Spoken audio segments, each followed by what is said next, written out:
This is a Fox News alert. The illegal immigrant wanted for killing a police officer in California arrested after a massive 48-hour manhunt. The sheriff in charge of the investigation blaming sanctuary laws, saying the suspect had 2 previous DUI arrests, and if he had been reported, Officer Ronil Singh would still be alive. Authorities also saying the suspect had known gang affiliations and was trying to flee to Mexico.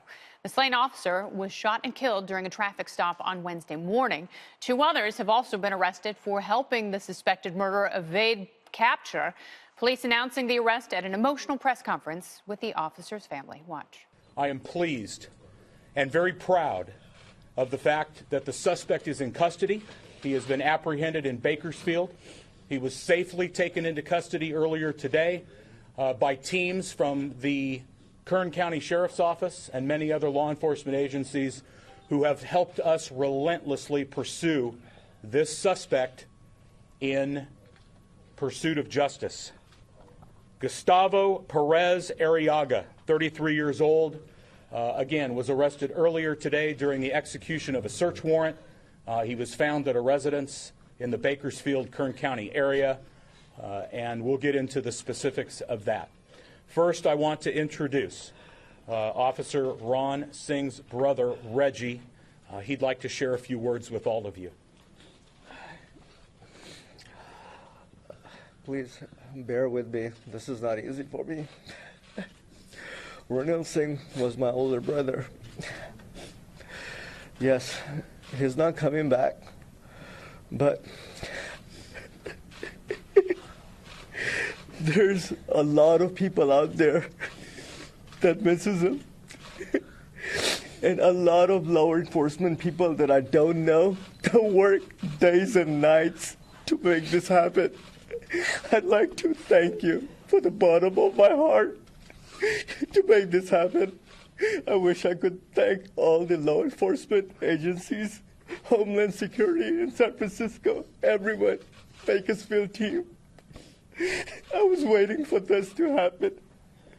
I'd like to thank you, working day and night to make this happen. Thank you. Absolutely devastating. So, Greg, what does this do to our conversation right now about immigration and the border wall? Well, I mean, first of all, it is obviously tragic, but it's also infuriating. It's infuriating because it was wholly preventable. If you stick to the facts, it's an illegal who entered the country illegally, obviously illegal. He was part of a notorious street gang. He had a couple of arrests, and he murdered a police officer on Christmas Day. Now, you could posit the notion that illegal immigrants are less violent than the legal population or the people born here. That's fine.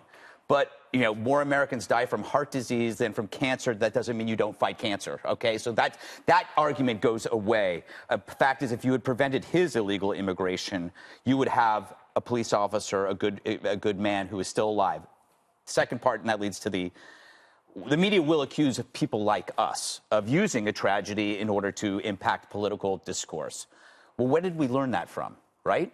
After every natural disaster, it's linked to climate change. After every mass shooting, it's linked to lack of gun control.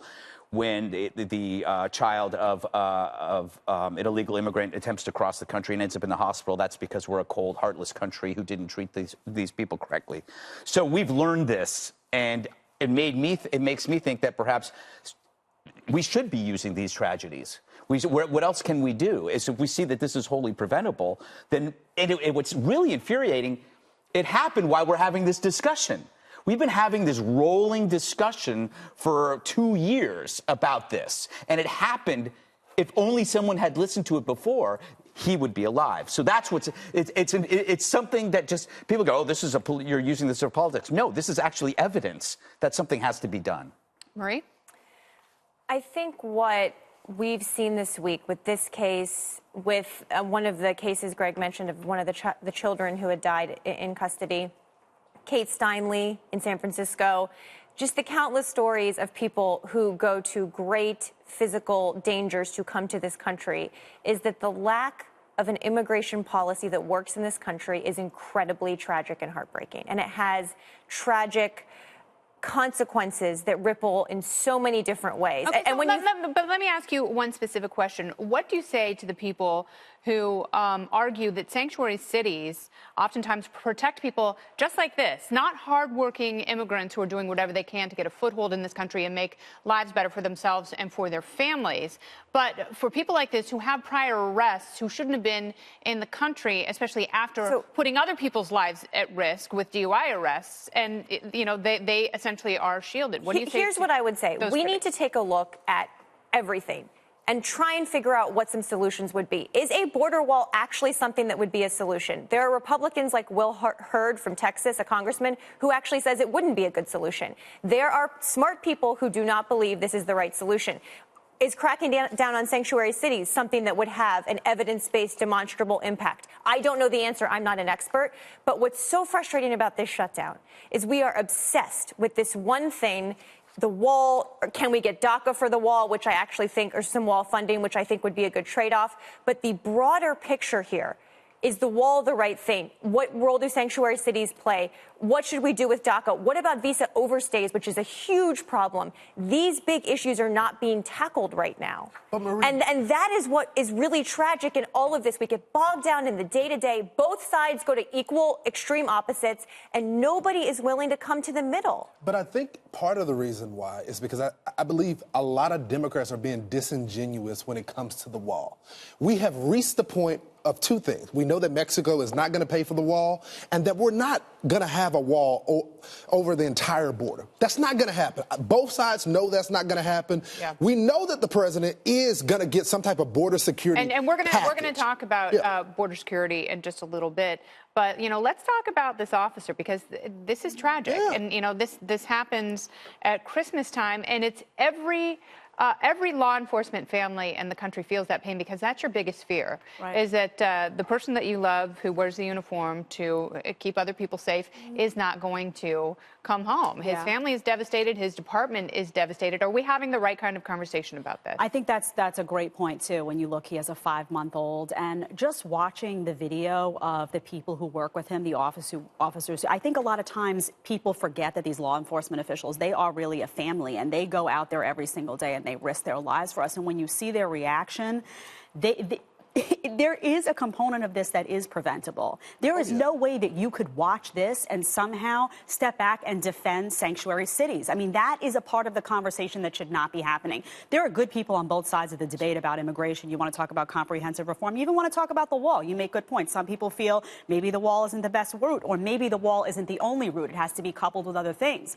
But you're going to watch this and somehow defend a sanctuary city that defies federal law, and mayors like the mayor of Oakland, who comes out and lambasts ICE and says to its residents, you know what, I'm going to give you a warning to protect you from ICE. Border Patrol agents have been vilified. ICE has been vilified. And there are people in this country who are a known risk, who have a known record, and they are being allowed to exist here. And you have to prevent these people from being able to get here and from not being held accountable for what they're doing. I think, part of what Marie is saying is that you do need a better system. Right. And the government has failed us utterly in terms of immigration, because people like that should not be in the country.